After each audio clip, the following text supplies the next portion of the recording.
Let me ask you something brutally honest. Why do you keep falling for people who emotionally confuse the living shit out of you? Welcome, sit down. Let's talk. You ever noticed how some people date like they're stuck at a traffic light? One minute they're green, warm, present, acting like you're their soulmate. The next minute, red, gone, offline. Suddenly replying feels like it would cost them emotional child support. And there you are, refreshing your messages like you're waiting for exam results. You're not crazy, you're not clingy, you're not dramatic. You're just caught up in a psychological loop your brain thinks is familiar.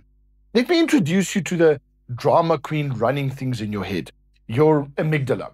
This tiny chaos gremlin loves inconsistency because unpredictability creates dopamine spikes.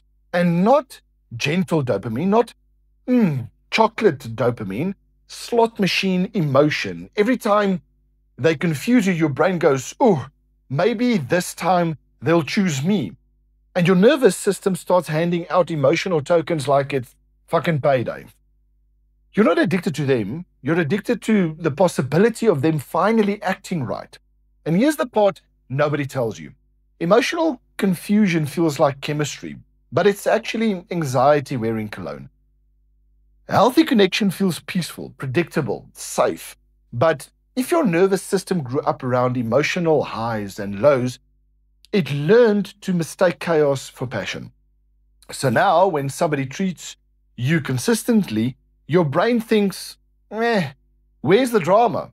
But when someone confuses you, your whole system lights up like a Christmas tree. Here's how to break the pattern. Stop judging people by how your heart reacts and start judging them by how your body reacts. Safe people makes your chest warm, your breathing slow, your shoulders drop. Confusing people makes your stomach tight, your thoughts sprint, your whole body whispering, this isn't it. Your body always knows the truth. Your brain is just fucking slow to admit it. If this felt too accurate, that's a good thing. Please comment and hit subscribe. Next week, we will go deeper into how love works and how the brain works.